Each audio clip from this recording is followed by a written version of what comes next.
Prince of Persia is a storied franchise that goes all the way back to 1989. Though I'm not too familiar with the series, I can't be the only one who thought it was weird that Prince of Persia: The Lost Crown doesn't have you actually playing as a literal Prince of Persia. I could be wrong, maybe you never play as the Prince of Persia in the Prince of Persia franchise. I don't do research for this channel. Anyway, in The Lost Crown, you play as a warrior named Sargon tasked with saving the Prince of Persia, and he's a complete badass. Sargon, not the Prince of Persia.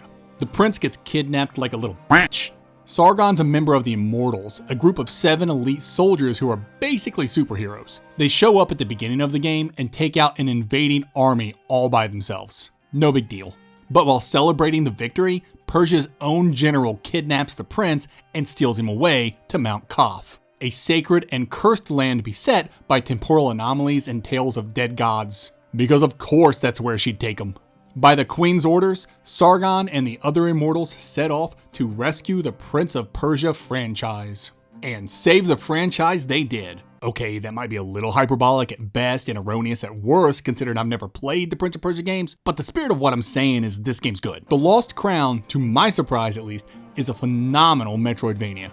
Why is that surprising? For a little over 20 years now, the Metroidvania genre has mainly been relegated to the indie scene, with only a scant few major publishers like Microsoft and Konami and Nintendo really giving the genre any attention.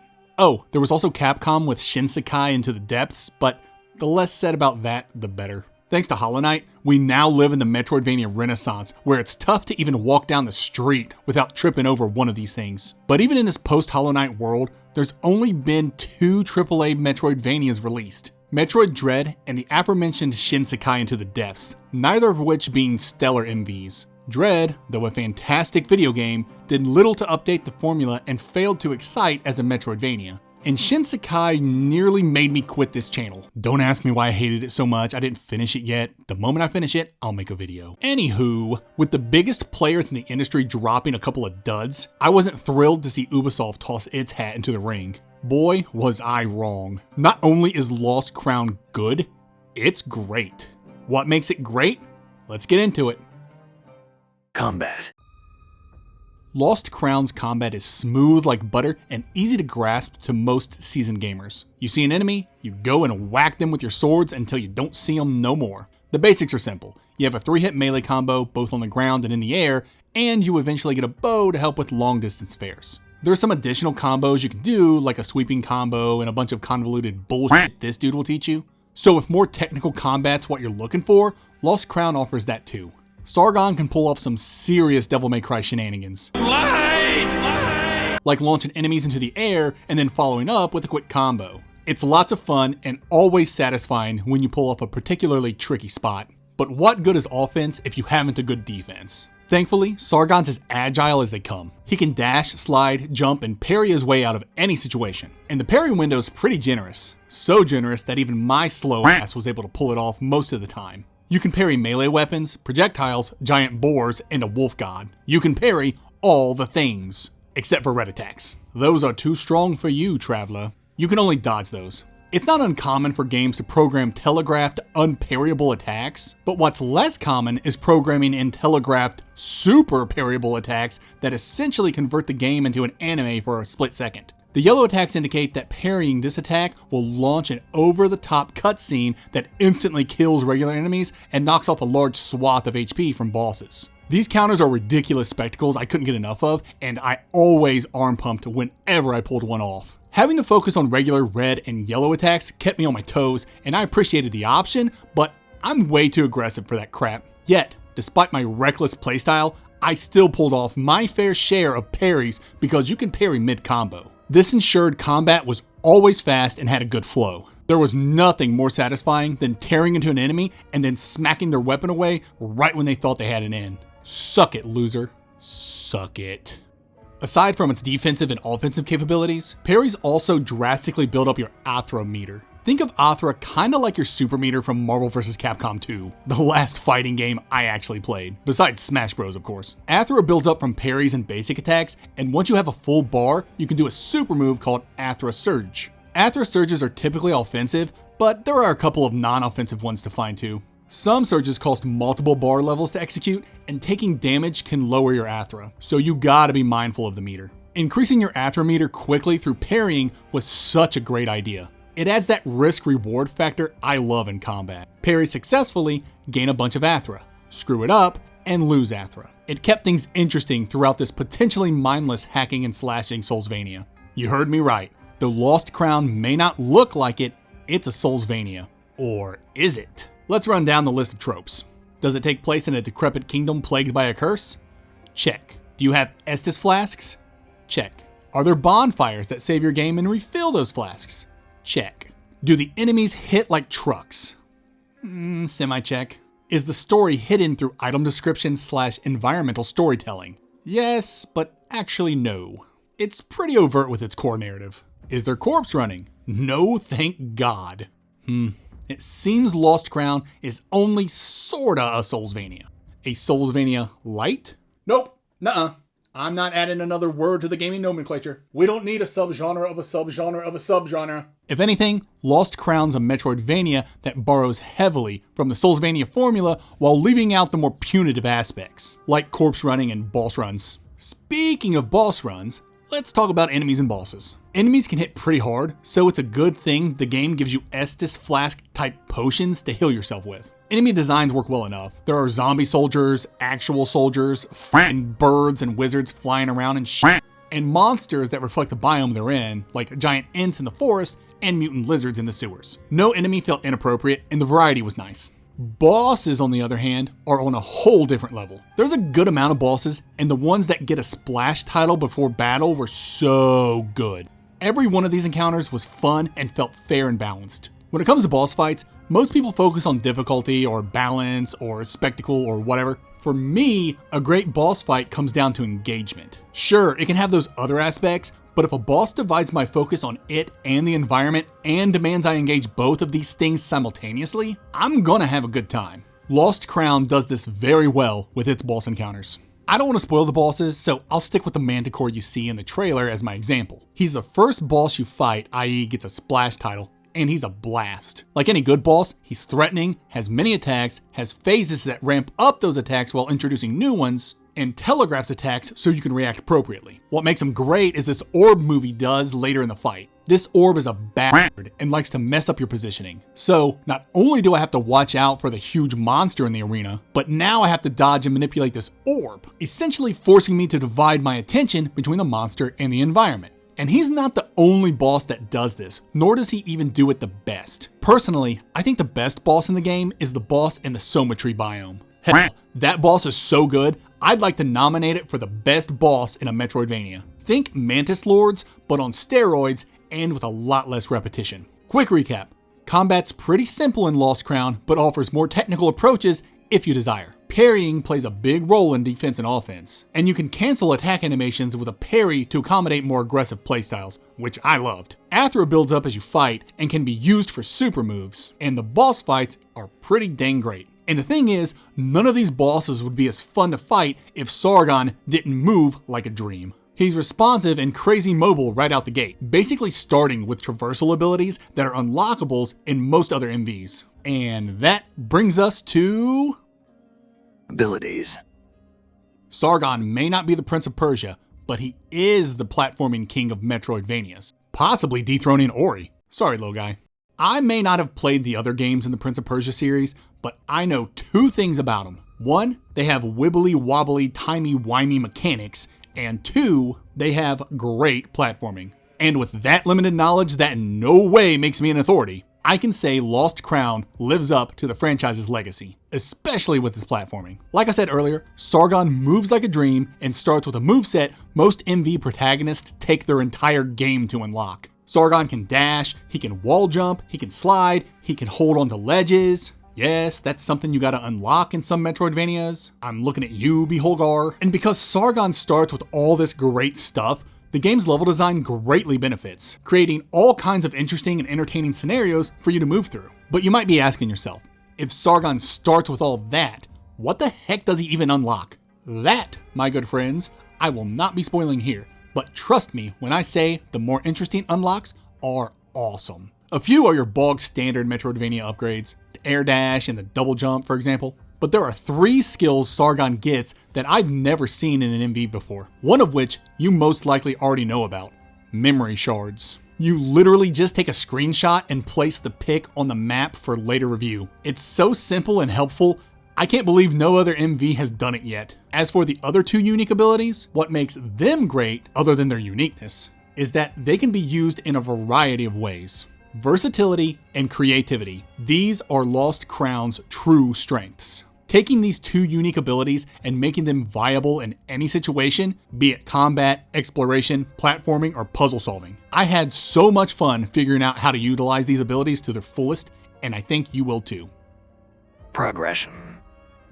Progression in Lost Crown centers around the things you find in the gear you upgrade, as there's no EXP, leveling up, or skill trees. You want a new Athra Surge? Gotta find it. Want more HP? Gotta find 4 Soma Petals or complete one by defeating a boss. Want a stronger sword? Upgrade the one you got, cause that's the only melee weapon in the game. When it comes to gear, you have your sword, your bow, and your amulets. Amulets are accessories that work like charms from Hollow Knight and do all kinds of things, like increasing your melee combo count or adding burn to your arrows. There's a whole bunch of different builds you can create for Sargon using these amulets, but you're limited to how many amulet notches you have. Some amulets cost 1 notch, while others cost 2 or 3. Let's say you found a set of amulets you like. Good news, there's a blacksmith that'll upgrade them for you, along with your sword and bow. But if you're going to upgrade, you gotta have the materials. Time shards are the game's main currency and are dropped by defeated foes. You can use them to upgrade your gear at the blacksmith, or upgrade your Estus Flask potions at Maman Bazorg's shop,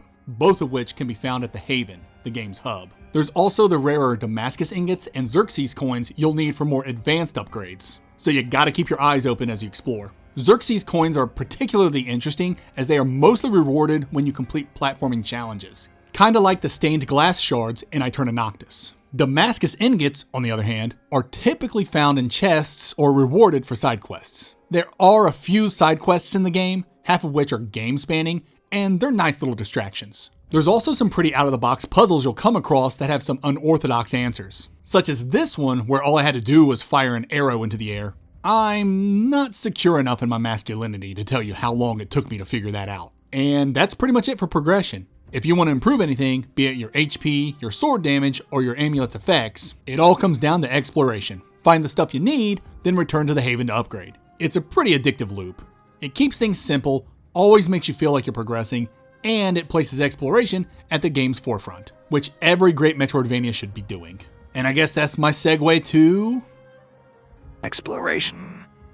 Just like I said, great Metroidvanias place exploration at the forefront, and the Lost Crown does just that. At nearly every inch of its enormous map, you're going to get rewarded for exploring. Health upgrade shards, side quest objectives, upgrade materials, amulets, lore items, new Athra Surges. There's just so much to discover. You always feel like you want to see what lies just beyond the next room. And that's exactly the feeling you want in your Metroidvania. And if the game's not rewarding you with items, it's rewarding you with some of the best platforming MVs have to offer. So many times I entered a flow state while jumping around as Sargon. His kit is just so interesting and fun to use, and the devs absolutely nailed his responsiveness. And if none of that's enough to convince you of its exploration's greatness, and I don't see why it wouldn't be, then maybe its biomes will win you over. These biomes are gorgeous, or grotesque, depending on the mood they're trying to convey, and they are so creative. Some are basic for sure, like the forest and the city areas, but then you got some real bangers I don't want to spoil. The only one I'll bring up is a mid to late game biome called the Raging Sea. It's a sea battle that's frozen in time and looks absolutely astonishing. To enter it, you have to jump on debris suspended in the air in order to scale an enormous wave.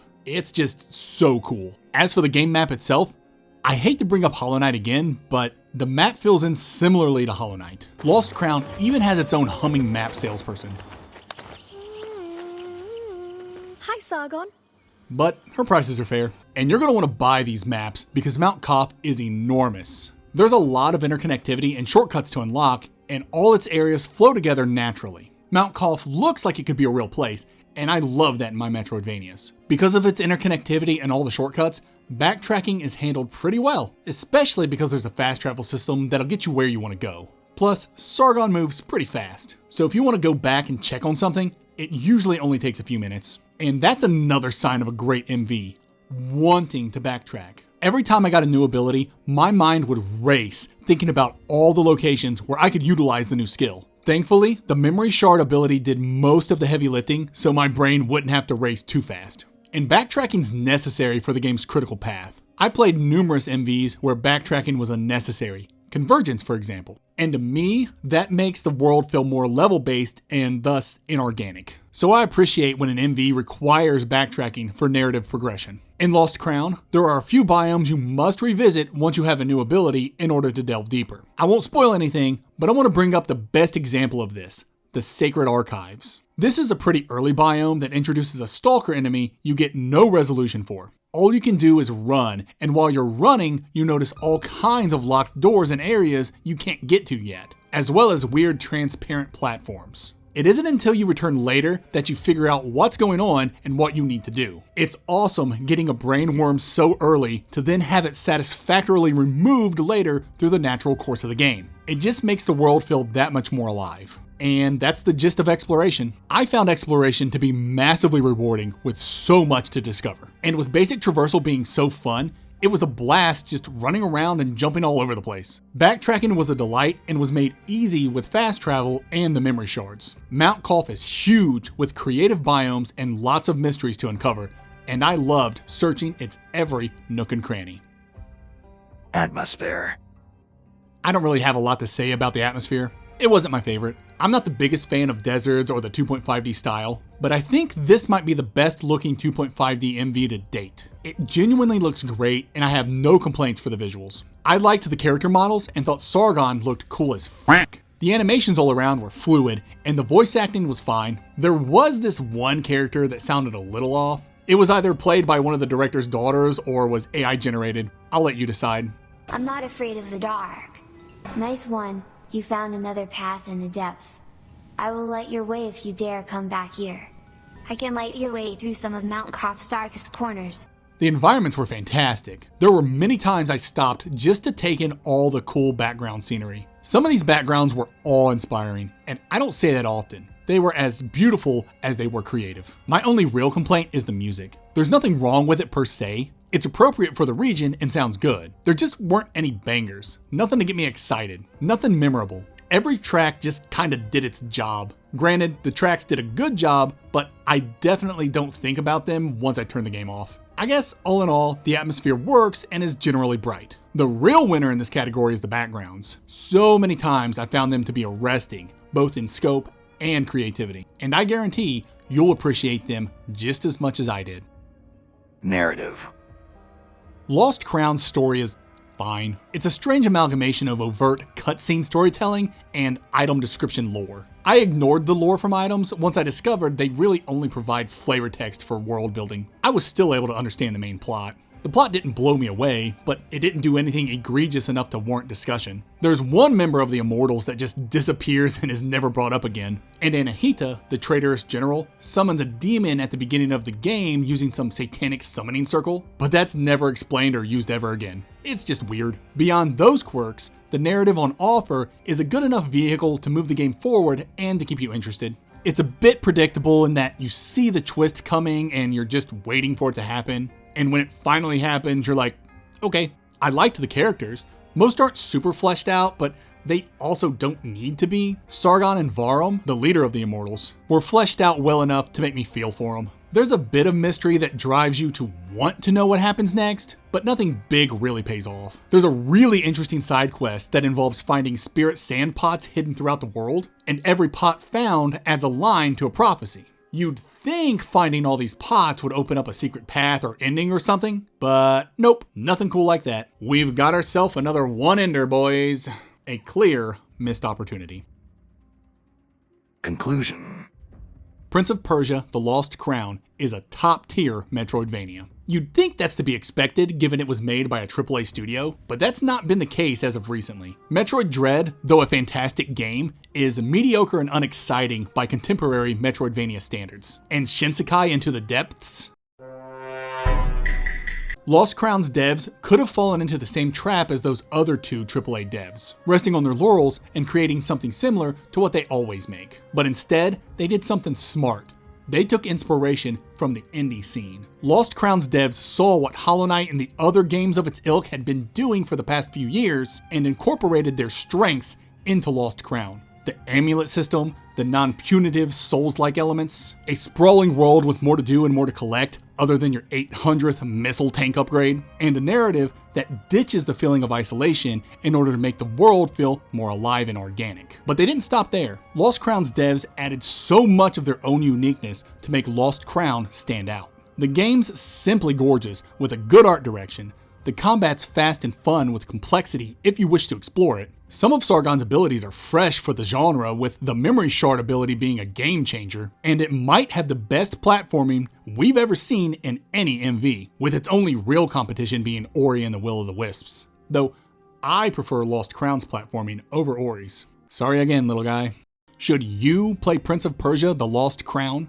Absolutely. Be you an MV vet or a noob, you're gonna love this game. I think it might actually be the perfect Metroidvania for a noob to start with, considering it has adjustable difficulties, an option to play with a more guided format, and a hint system. Also, it's stupid fun, looks and runs great, and is rather large. It took me about 22 hours to complete it at over 90%, yet it didn't feel that long. The platforming can get pretty intense in the late game and in some of the optional challenges, but it's nothing a noob couldn't eventually handle. There's no debating it. If you're an MV fan, you gotta play The Lost Crown, especially if you value platforming over all other MV aspects, because Lost Crown is a platformer's dream. I can't really think of anyone who wouldn't enjoy this game.